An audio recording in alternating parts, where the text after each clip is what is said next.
బుచ్చి sir. నిన్న evening చాలా రోజుల తర్వాత, ఎందుకంటే లాస్ట్ 10 days నేను ఊళ్ళో లేను కాబట్టి కొంచెం చూడటం డిలే అయింది. అండ్ వచ్చిన తర్వాత నిన్న వేయించుకొని చూసిన తర్వాత ఆ, ఇది సినిమా కాదు, ఒక జీవితంలో డౌన్ ట్రాడన్ పీపుల్ వాళ్ళ సఫరింగ్ అని ఒక జర్నీలా చేయించావు. సార్. మాకు పెద్ద ప్రపంచాన్ని చూపించినట్లుగా అనిపించింది నేను చూస్తున్నంతసేపు. చూసిన తర్వాత కోలుకోవడానికి, తేరుకోవడానికి సార్. అది చాలా నిద్రలో కూడా అదే ఆలోచనలు, అదే విజువల్స్ అవి కనబడుతున్నాయి. అంటే అంత డీప్ ఇంపాక్ట్ ఇవ్వగలిగావు. అండ్ నీ ఆలోచనలు కానీ, నీ మస్తిష్కంలో నుంచి బయటకు వెలువడిన ఆ కథాంశం కానీ అంత డీప్ ఇంటూ అవర్ హార్ట్స్ అది టచ్ చేసింది. అంటే దాని ఇంటెన్సిటీ, ఆ కథ ఆనెస్టీ, ఆ కథ నిజాయితీ, దాన్ని క్రియేట్ చేసిన నువ్వు కానీ, దాన్ని ప్రజెంట్ చేసినటువంటి విధానం కానీ, అండ్ ఫస్ట్ ఆఫ్ ఆల్ నీకు నేను మనస్ఫూర్తిగా నా అభినందనలు తెలియజేస్తాను. అంటే అది ఒక ఊరి సమస్యగా మొదలైన పోను పోను పోను అది యూనివర్సల్ అయిపోయింది. అది నేషనల్ లెవెల్కి వెళ్ళిపోయి మన భారతదేశం యొక్క ఆవశ్యకత ఏంటి, దాని ప్రభుత్వాలు ఈ స్పోర్ట్స్ పర్సన్స్ని ఎంకరేజ్ చేయటంలో వాళ్ళ బాధ్యత ఏంటి అని తెలియచెప్పినటువంటి ఇది. అయితే నువ్వు తీసుకున్న కథాంశం 89లో కాబట్టి నిజంగా పరిస్థితి చాలా దారుణంగా ఉండేది. అవును సార్. నువ్వు చెప్పిన ఈ ప్రయత్నం డెఫినెట్లీ అందులోనూ ఆలోచింప చేస్తాను అనిపించింది నాకు. అది చాలా మంచి ప్రయత్నం. ఒక సోషల్ మెసేజ్, ఒక దేశానికి సంబంధించి ఒక అవేర్నెస్ కానీ, మరింత సమాయత్తం చేయటం కానీ, ఇవన్నీ కూడా ఈ సినిమా ద్వారా బాగా చెప్పావనిపించింది. అండ్ ఈ సినిమాలో ఇంకా నాకు నచ్చిన అంశాలు ఉంటే కనుక చెప్పాల్సి వస్తే నువ్వు, రామ్ చరణ్ అండ్ ఏఆర్ రెహమాన్ గారు, అలాగే లిరిక్స్ అందించినటువంటి అనంత శ్రీరామ్, అట్లాగే ఎడిటర్ నవీన్ నూలి, ఇంకా ఫైట్ మాస్టర్, స్టంట్ కోరియోగ్రాఫర్గా అనుకోవచ్చు మనం. ఈ కుస్తీలు, ఈ రెజ్లింగ్లు, వీటిని మీకు స్పెషల్గా శ్యామ్ కౌశల్ గారు అండి, విక్కీ కౌశల్ గారు.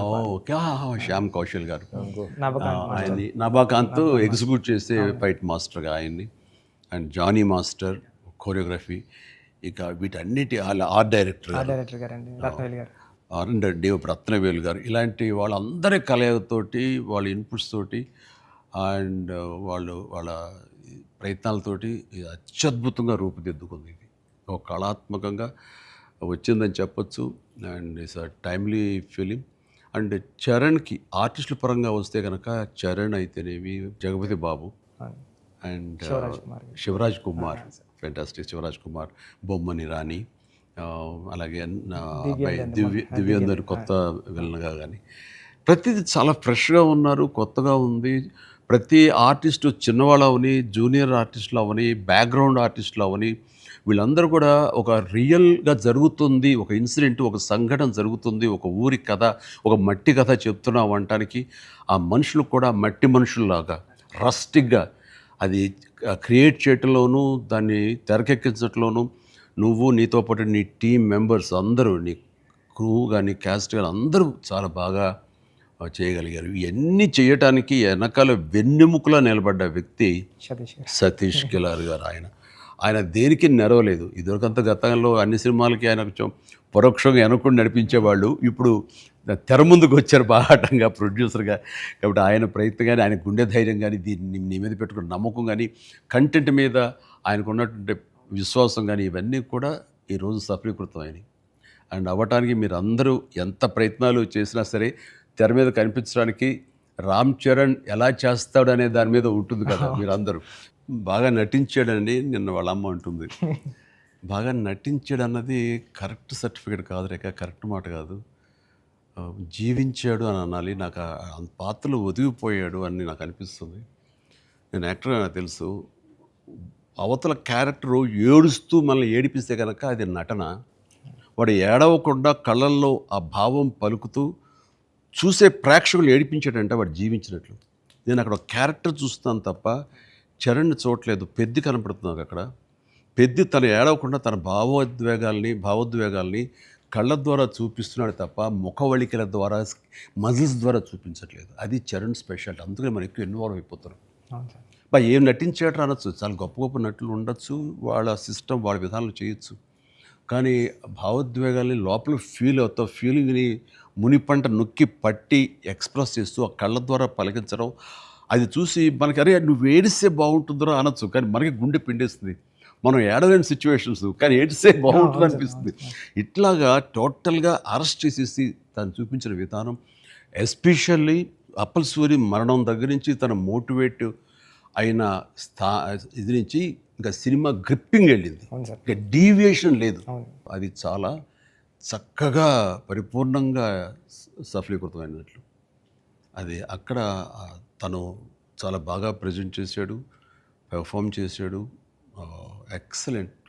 వాడు నా బిడ్డ కాబట్టి ఇంకా ఎక్కువగా చెప్పాలని అనిపించిన కొంచెం అణుచుకుంటూ మాటలు వెతుక్కుంటూ పొందిగ్గా మాట్లాడుతాను, కానీ అది నీలాంటి చూశాడు కాబట్టి నువ్వు చెప్పాలి. సార్ మీరు మాట్లాడగలదు సార్, ఎందుకంటే సార్ ఇప్పుడు ప్రపంచం అంతా మాట్లాడుతుంది సార్ చరణ్ సార్ పర్ఫార్మెన్స్. పెద్ద అంటే చరణ్ సార్ అంటే పెద్ద. ఎందుకంటే సార్ ఈరోజు అందరూ ముక్త కంఠంతో అనేది ఒకటి సార్, ఏంటంటే ఏం పెర్ఫామ్ చేశారు అందరూ చిరంజీవి అంటున్నారు సార్. చిరంజీవి అండి సార్. హాస్పిటల్ సీన్లో చరణ్ సార్ పర్ఫార్మెన్స్ అంటే మీరు అన్నారు చూసారా, అంటే ఆయన ఫేస్లో బాధ ఉంటుందండి, కానీ మనకి ఆడియన్కి మాత్రం గుండె మెలిపెట్టేసినట్టు. నేను చరణ్ గారు అందరూ మనం ఐమాక్స్కి వెళ్ళాం సార్. ఐమాక్స్కి వెళ్తే మొత్తం థియేటర్లో సీట్లో ఉన్న వాళ్ళందరూ బ్యాగ్ తిరిగి ఇలా బెండ్ చేసి నీస్ మీద అన్నా నీకు నేషనల్ అవార్డు అన్నా అని అరిసారండి. ఈ ఇంట్లో చరణ్ గారి పెర్ఫార్మెన్స్కి నేషనల్ అవార్డు వచ్చి నాకు అంతకన్నా హ్యాపీ ఉంటుంది సార్. అంతకు మించిన సంతృప్తి ఇచ్చేసాడు.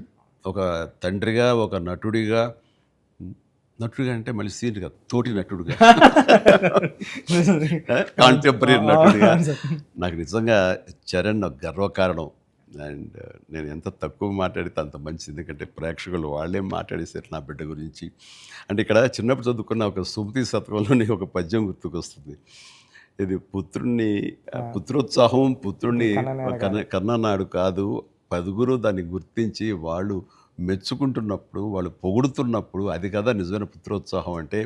దాని అర్థం తెలిసొచ్చింది, ఇప్పుడు అనుభవపూర్వకంగా తెలిసొచ్చింది. And I'm really proud of my son, Charan. I love him. And then ఇక అదర్ క్యారెక్టర్స్ మీరు కన్సిడర్ చేసింది కానీ అది కానీ అప్పల్ సూరి క్యారెక్టర్ జగపతి బాబు టోటల్గా ట్రాన్స్ఫార్మ్ అయిపోయాడు. జగపతి బాబు అని తెలియసుకోవడానికి అతని కళ్ళు, ఆ తర్వాత అతని వాయిస్ వింటే కానీ అర్థం కాదు.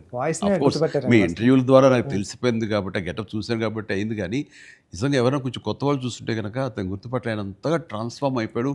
మనకి జగపతి బాబు కనపడకుండా మీరు అప్పల సూర్యనే మీరు కనిపించేలా చేయటం అనేది మీ కాన్సెప్ట్, మీ డిజైనింగ్, అది చాలా అద్భుతంగా చేసి తను కూడా చాలా అవును సార్. మీరు అన్నట్టు ఒదిగిపోయాడు. అవునండి, మీరు అన్నట్టు అప్పల్ సూరి క్యారెక్టరే ట్రిగ్గర్ చేస్తారు సార్ కథకి. ఏ ఎమోషన్ కావాలో అప్పల్ సూరే జెండా పట్టుకొని పెద్ద చేతిలో పెడతాడండి, అక్కడ నుంచి పెద్ద తీసుకుని ట్రావెల్ అవుతాడు సార్.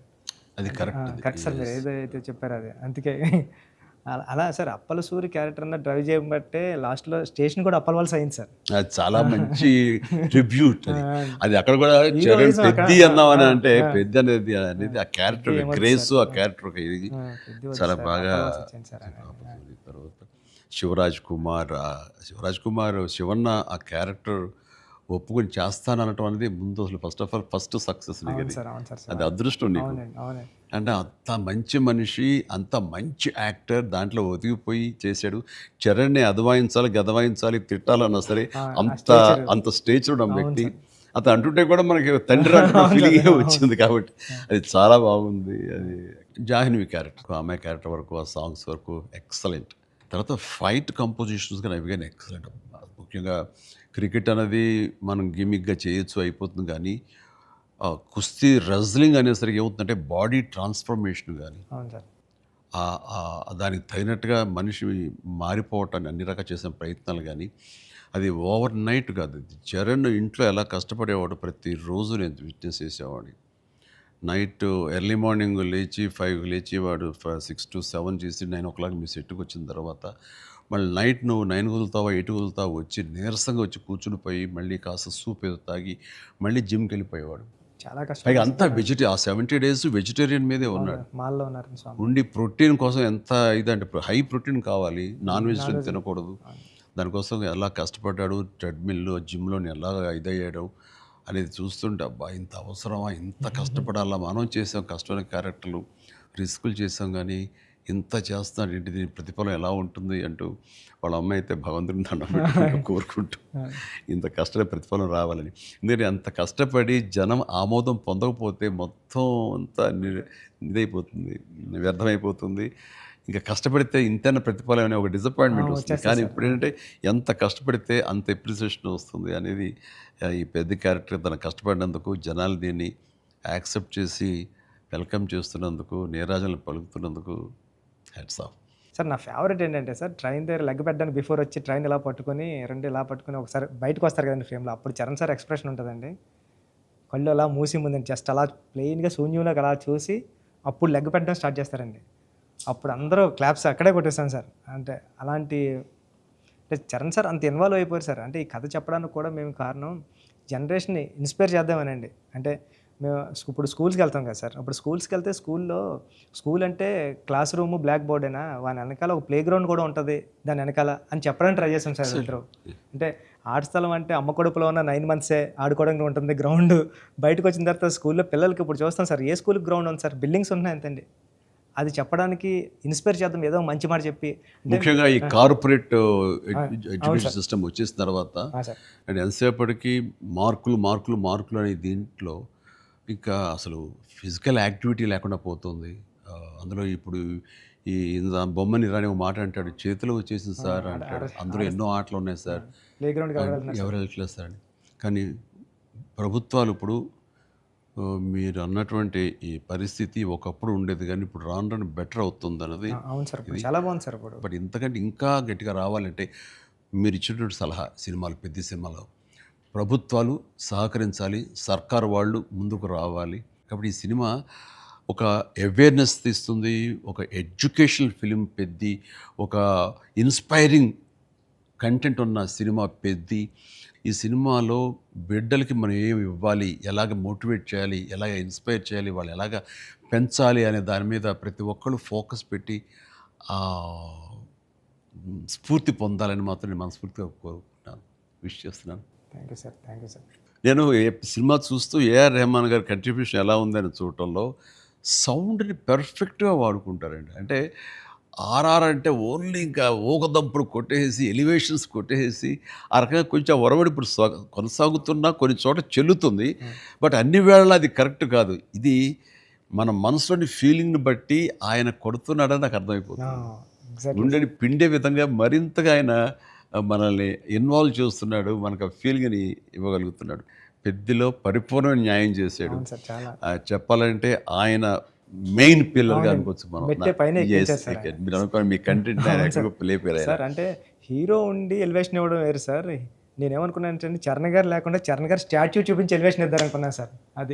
అది అక్కడ కూడా రెహమాన్ గారు అలా లేపారు సార్, లేపారు మామూలు కాదు సార్, చాలా ఉంది. పైగా ఇది అఫ్కోర్స్ మీరు ఇంటర్వ్యూస్లో మీరు అన్నారు రెహమాన్ని ఎలా ఒప్పించావని చరణ్ చెప్తుంటేను అక్కడికి వెళ్ళిన బాడీ లాంగ్వేజ్ బట్టిను ఎవరైనా సరే అది. బట్ ఎవరికైనా సరే నువ్వు చెప్పే కంటెంట్ ఉంది, అది మెయిన్. కొంచెం విజ్ఞత, కొంచెం అవగాహన, ఆ సెన్స్ ఉండే ఎవరికైనా సరే ఆ కంటెంట్ నువ్వు చెప్పగానే దానికి డెఫినెట్లీ ఆమోదయోగ్యం, ఆమోద ముద్ర పడిపోతుంది. డిఓపి గారు అయితే ఆయన చాలా బాగా చూపించాడు. నువ్వు ఏదైతే ఒక మట్టి కథ అనుకుంటున్నావో, రస్టిక్ అనుకున్నావో, ఏమంటే ఆ రఫ్నెస్ అది మొత్తం కనిపించేలా చేశాడు. దాన్ని he did his job very well. And తర్వాత ఇంకా మీ నవీన్ గారు అయితే టీజర్ దగ్గర నుంచి ట్రైలర్ దగ్గర నుంచి ఆగలేక ట్రైలర్ కూడా నేను దాన్ని చెప్పేశాను ముందు, అద్భుతంగా ఈయన కటింగ్. తర్వాత నాకు బాగా నచ్చింది ఆ డిజాల్వ్ అయ్యి వస్తుంది క్రికెట్ దగ్గర నుంచి రెజ్లింగ్కి. ఇవన్నీ ఇంటర్ రిలేటెడ్గా ఉంటాయి అని నేను చెప్పినట్టుగా చెప్పడం అనేది తన ఇది. అండ్ ఎన్ని చోట్ల బట్ సినిమాలో నరేషన్లోనే మీరు బ్యాక్ అండ్ ఫోర్త్ చెప్తారు. ఇది అంటే బొమ్మన్ ఇరానీని ప్రేక్షకుని చేశారు. బొమ్మన్ ఇరానీకి ఎలాగైతే కథ అక్కడికి అర్థమవుతూ వస్తుందో సేమ్ ఆడియన్స్ అది మంచి కాన్సెప్ట్. ఇది ఎడిటింగ్ బ్యాక్ అండ్ ఫోర్త్ వెళుతూ చెప్పటం అన్నది ఇట్ ఈస్ మంచి ప్రయత్నం. And that way my heartfelt appreciation to Naveen నోలీకి. అలాగే ఆర్ట్ డైరెక్షన్ గురించి ప్రత్యేకంగా చెప్పలేదు. అన్నీ కూడా పెర్ఫెక్ట్గా ఆ హార్మోనీ ఉంది. ఒకటి ప్రత్యేకంగా అయ్యి ఏంటిది అనట్లేదు, అన్నీ కథలో ఇమిడిపోయే విధంగా ఎగ్జాక్ట్లీ. ఆ యంగ్ విలన్ దివ్యందు వీళ్ళందరూ కూడా చాలా బాగా కంట్రిబ్యూట్ చేశారు. లాస్ట్లో కూడా బొమ్మన గారు స్టాచ్యూ చూడకుండా వెళ్ళిపోదాం, చరణ్ గారిని కలవకుండా వెళ్ళిపోదాం అంటాడండి. చరణ్ ఎందుకు నేను కలవకూడదు అనుకున్నాడు బొమ్మని రాణి అంటే అంతే. ఆ గుడ్ ఫీలింగ్ అలా ఉండిపోవాలంటే కలవకుండా ఉండటమే కరెక్ట్. లాస్ట్ ఫేజ్ వరకు కూడా అలా కూర్చొని చూస్తున్నారు సార్. లాస్ట్లో కూడా ట్రైన్ని ఎలా ఎక్కి ఆగి కొట్టాను చరణ్ అంటే ట్రైన్ వచ్చింది కదా. అవును సార్. మరి ట్రైన్ ఉంది కదా, ఎందుకు నడిపించావే బాబు అంటే మేము పడ్డ బాధ మీకు తెలియాలి. బాగుంది, మంచి సమ్మప్, అది బాగుంది. అంటే పెద్దిగాడి కోసం ఆ రోజు బండి ఆగింది సార్. మా జీవితాలు మొదలయ్యాయి. మాకు స్కూల్ వచ్చింది, వైద్యం వచ్చింది, సర్కారు వచ్చి మా ఊరు క్రిస్ప్గా చాలా బ్యూటీతో పట్ట చేశారు అని తర్వాత అంటే లాస్ట్లో మళ్ళీ వస్తారు కదండి చరణ్ గారు స్క్రీన్ మీదకి, పెద్దగా నరుస్తాడు కదండి. అది ఎక్కడ బర్ణ వల్ల తెలియలేదండి ఎవరికైనా, బొమ్మన్ గారికి గట్టిగా పట్టుకుని పెద్ద అని అరిస్తే అప్పుడు కొండల మధ్యలో కుక్కను పట్టుకుని వెళ్తూ ఉంటారు. డిసప్పర్ అయిపోయి అనుకోకుండా గుడ్ ఫీలింగ్. పుడతామేటి మళ్ళీ చూస్తావేటి మళ్ళీ ఇలాంటి సినిమాని ఇలాంటి సినిమాని మళ్ళీ చూస్తావేటి అనిపించింది. అది ఫెంటాస్టిక్. సతీష్ గారికి ఇది ఒక ప్రౌడ్ ఫిల్మ్ ఇది. అండ్ ఆయన ప్రైడ్, ఆయన ఇంకా తర్వాత బోర్డు సినిమాలు తీయచ్చు కానీ ఇది ఇచ్చేటటువంటి సాటిస్ఫాక్షన్, ఇది ఇచ్చే గుర్తింపు, ఇది ఇచ్చిన రెస్పెక్ట్ కానీ అది సతీష్ గారు యూ డిజర్వ్ దిస్. అండ్ దీని వెనకాల మీ సపోర్ట్, మీ ఇలాంటి సినిమా తీసినందుకు నాకు కూడా చాలా ప్రౌడ్. సార్ మీరు ఒప్పిన టైంలో చెప్పారు సార్ నాకు, డబ్బులు ఎలాగైనా వస్తే రెస్పెక్ట్ సంపాదించి ఫస్ట్ అని. ఈయన డబ్బులు ఎలాగైనా సంపాదించుకుంటారు. ఆయన ఉన్నటువంటి కన్స్ట్రక్షన్ అయితేనేవి, ఆయనకున్నటువంటి డిజిటల్ ఐటీ వలన అయితేనేవి. కానీ ఈ సినిమా ద్వారా గుర్తింపు, ఒక రెస్పెక్ట్ వచ్చింది. అది ఈయన ఫుల్గా ఎంజాయ్ చేస్తున్నారు. బికాజ్ ఆయన సపోర్ట్ ఈ సినిమాకి అంతగా ఇచ్చారు. నువ్వు అనుకున్నవన్నీ కూడా ఆయన నీకు అమర్చారు. ఈయన పూర్తి న్యాయం చేశారు ఆయన. సతీష్ సార్కి నాకు లైఫ్లో ఫస్ట్ మూవీ అన్నట్టు సార్. ఇంక ఇది వృద్ధికి, ఇంక ఇది ఎప్పటికీ మర్చిపోలేము సార్ ఈ రిలేషన్ని. దీనంతా నువ్వు చేస్తావే, నువ్వు ఆ టైప్ ఆఫ్ మా ఆలోచన డైరెక్టర్ సార్. మీరు నాకు ఉప్పిన ఇచ్చారు సార్ ఫస్ట్, చరణ్ సార్ ఏమో పెద్ద ఇచ్చారు సార్. మీతో కూడా ఒక ఛాన్స్ అవ్వండి సార్, చేస్తాను ఎప్పుడైతే అప్పుడు. నువ్వు అలా పరిగెత్తమని దూకమని వైర్లతో అంటే అయ్యో సార్ మీరు ఇప్పుడు కూడా చేస్తున్నారు సార్. ఇప్పటికి వైర్లు కడుతుంటారు, పైకి లేపుతుంటారు, పల్చీలు కొట్టిస్తుంటారు. మొన్న శంకర్ ప్రసాద్ ఇంట్లో కూడా చేశాను. పని అవసరం వచ్చేసరికి దేనికి నెరవు, దేనికి వెనకం చేసే పరిస్థితి లేదు. ఇంకా ఒకసారి ఎన్ని వైర్లు కట్టి అన్నీ ఇవైపోయింది, కమిలిపోయింది. చరణ్ చూశాడు ఇంట్లో, ఏంటిది అన్నాడు. వైర్లు కట్టి లేపారు. ఇంకా వైర్లు ఇంటికి కడుతున్నారా, వాళ్ళు పిలిచి డాంగ్ అలా కష్టపడతారంటే మీరు అదేదని తిట్టాడు. మరి లేదురా వాళ్ళు కాదురా, డూప్ సరిగ్గా చేయలేదని ఆయన తీసేసి నేనే చేశాను రా షార్ట్ అని. వాళ్ళు అదే అన్నారు, డాడీ చేస్తారన్నారు అని. అంటే చరణ్ ఇందులో ఎంత కష్టపడ్డాడు అనేది నేను చెప్పాల్సిన అవసరం లేదు. ఆడియన్స్ ఆల్రెడీ వాళ్ళ క్యారెక్టర్ ద్వారా వాళ్ళే గుర్తించారు. వాడు ప్రతిరోజు అలసిపోయి ఇంటికి వచ్చి నీరసించి అలా కూర్చున్న ప్రతిసారి నాకు మా నాన్నగారు నాతో ఏమన్నారో, నన్ను ఏమనేవారో అది గుర్తుకొచ్చేదనమాట. అంటే దొంగ అనే సినిమాలో 8 అంతస్తుల ఒక హోటల్ పైన పారపెట్ వాల్ మీద నేను రోల్ చేస్తూ వెళ్ళినప్పుడు కింద స్లిప్ అయితే మాత్రం ఇది ఇప్పట్లా వైర్లు ఇలాంటి సేఫ్టీ డివైస్లు ఏమి లేవు, మొండితనంతో చేయటం అనమాట. అట్లాగే ట్రైన్ కింద పడుకొని గోండా సినిమాలో వెళ్తుంటే ఒక 3 ఇంచెస్ ఎవేగా బాడీగా లూజ్ అయితే కంకరాలు కొట్టుకుపోయేవి. నా బలంతో ఉండాలి తప్ప ఇంకో హార్నెస్ కానీ అది కానీ లేదనమాట. ఇవన్నీ మా నాన్నగారి దగ్గర నుంచి చూసి ఇంటికి వచ్చేసి చాలా బాధపడేవాళ్ళు. తిట్టేసి ఆడి కోపంలో బాధ ఎలా ఉంటుందంటే బూతులు ఇచ్చేసేవారు. అలా చేయాలా అంటే ఏదో కొంచెం చెప్పకూడదు అని కొంచెం అలా తిట్టేసేసి ఆయన చేసేవారు. తప్పదానా దాందే ఉంది చేయాలి, లేకపోతే ఎలా కనపడదు రిజల్ట్, ఎలా మరి ఫ్యాన్స్ ఇచ్చేయాలి కదా వాళ్ళు ప్రేక్షకులు అని అప్పట్లో ఏం మాట్లాడేవాడిని. లేదురా రేపు పొద్దు నీకు కొడుకు పుట్టి, అప్పుడు ఇంకా చరణ్ పుట్టలేదు ఆ టైంకి, నీకు కొడుకు పుట్టి వాడు యాక్టర్ అయ్యి హీరో అయ్యి వాడు ఇలాగే కష్టపడుతున్నారు అప్పుడు తెలిసొస్తారా మా ఫీలింగ్స్ ఏంటో నీకు అనేవాళ్ళు. నిజంగా నీ పెద్ద సినిమాకి చేసి వాడు అలసిపోయి వచ్చి కూర్చుని ఈ మణికట్టు దెబ్బ తగిలిందని కానీ కంటి మీద దెబ్బ తగిలి రక్తం ఇదే ఇచ్చింది దానికి కుట్లు పడ్డాయి అన్నప్పుడు కొంచెం ఒక హాఫ్ ఇంచ్ క్వార్టర్ ఇంచ్ కిందకి వెళ్తే కంటి గుడ్డేమవుతుందో అనే పరిస్థితి అన్నీ తెలిసినప్పుడు మాత్రం బాధపడి వ్యక్తం చేయబోయాను. నాకు మా నాన్నగారు మాట గుర్తుకొచ్చింది. ఆయన ఎంత బాధపడి ఉంటారు అని చెప్పేసి అదే బాధ ఈరోజు నేను వాడు కష్టపడి వస్తుంటే మాత్రం నాకు ఉండే పిండి ఫీలింగ్ ఉంది. అయితే సినిమా చూసిన తర్వాత కొన్ని ఎపిసోడ్స్ గురించి చెప్పాల్సి వస్తాయి. ఇందులో ఇంటర్వెల్ నుంచి మాత్రం సినిమా మనిషిని కట్టిపడేసింది, ప్రేక్షకుడిని తారాస్థాయికి తీసుకెళ్ళిపోయింది. ఎమోషనల్ జర్నీ చేయించి ఒక రోలర్ కోస్టర్ రైడ్ లాగా చేయించి అప్ అండ్ డౌన్ చేయించి పినాకిల్ ఇంకా తారాస్థాయికి తీసుకెళ్ళి అక్కడ వదిలిపెట్టే సినిమాని. ఆటల్లో ముఖ్యం చెప్పాలంటే హాస్పిటల్ సీన్ బుచ్చి నా భూతో నా భవిష్యత్తు తలుచుకో నాకు గగురు పడొస్తుంది, గూస్ బంప్స్ వస్తున్నాయి. అసలు హాస్పిటల్ సీను వాడి నటనకి మాట్లాడుతూ అది నటనకి అది నటన కాదు, వాడు ఫీల్ అయిపోయాడు దానికి. అక్కడి నుంచి నా కంట తడి తడి తడి లాస్ట్ వరకు ఆగలేదు. All the appreciation, all the blessings, God bless him, God bless him. దానికి చక్కటి అంత మంచి క్యారెక్టర్ ఇచ్చినటువంటి నీకు hats off, hats off. Thank you sir, thank you sir. ఒకసారి ఎస్పి బాలసుబ్రహ్మణ్యం ఆయన నువ్వు ఒకప్పుడు ఆపద్బాంధవుడు చేసావు, ఇంకోసారి రుద్రవేణి చేసావు, అలాగే చాలా సినిమాల్లో నీ పెర్ఫార్మెన్స్ అనేది తెలుసు, కానీ ఎక్కువ కమర్షియల్ వైపు వెళ్ళిపోతున్నావు చిరంజీవి. నీలో పొటెన్షియాలిటీ ఉంది. ఎప్పుడో బాలసుబ్రహ్మణ్యం మన కె బాలచంద్ర గారు అన్నది కూడా అతను ప్రస్తావిస్తూ నీలో ఒక కమలాసనం రజనీకాంత్ అందరి కలయిక ఉంది అంటే ఏదో మాట్లాడుతూ రావాలి సినిమాలు అంటే.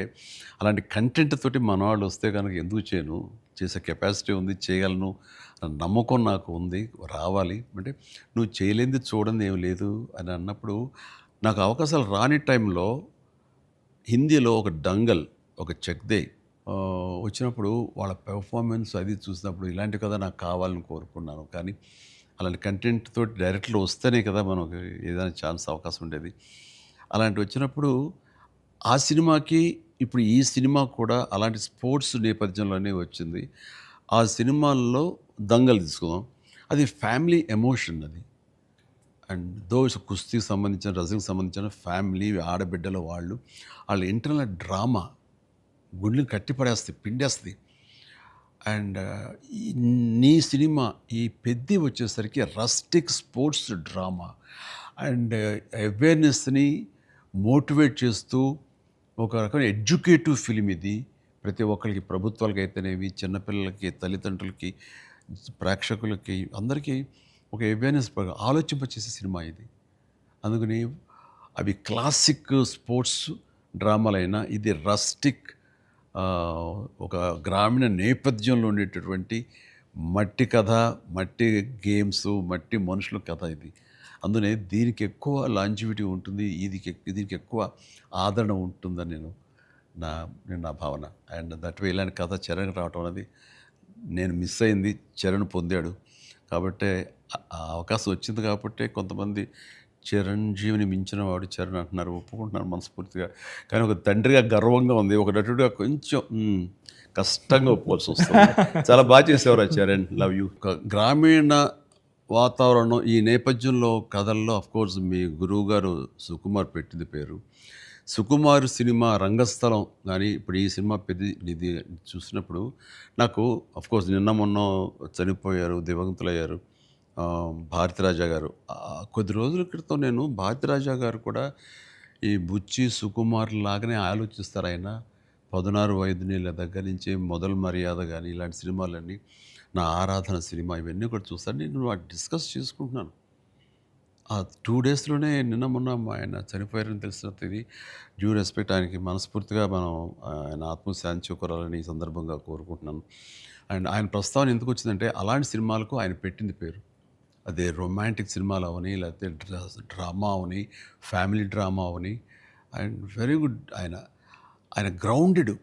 అలాగా మళ్ళీ సుకుమార్ గారు మీరు మన తెలుగులో అంత గ్రౌండెడ్ ఫిల్మ్స్ తీస్తుంటారు. మీ ఆలోచన అవి కానీ రస్టిక్గా ఉంటాయి, రూరల్గా ఉంటాయి, గ్రామీణానికి సంబంధించినవి ఉంటాయి. అట్లాగా ఆయన ఆ, ఈ ఈ ఈ- ఇందులో మనస్ఫూర్తిగా నేను ఇలాంటి ఒక శిష్యుడికి ఇన్స్పైర్ చేసి ఇలాంటి మంచి కథ ఎన్నుకోవడానికి, ఆలోచించుకోవడానికి ఒక కథకుడుగా, ఒక డైరెక్టర్గా ఆ, నువ్వు అతనితో అసోసియేట్ అయ్యి నువ్వు నేర్చుకున్నందుకు, నేను ఇన్స్పైర్ చేసేందుకు, నీలాంటి వ్యక్తిని ఈ పెద్ద ద్వారా మాకు ఇచ్చినందుకు అండ్ మనస్ఫూర్తిగా నీ సందర్భంగా సుకుమార్కి నేను నా అభినందనలు తెలియజేయాలి. సుకుమార్, ఒక మెట్లో మాణిక్యాన్ని ఇచ్చావు. Thank you so much.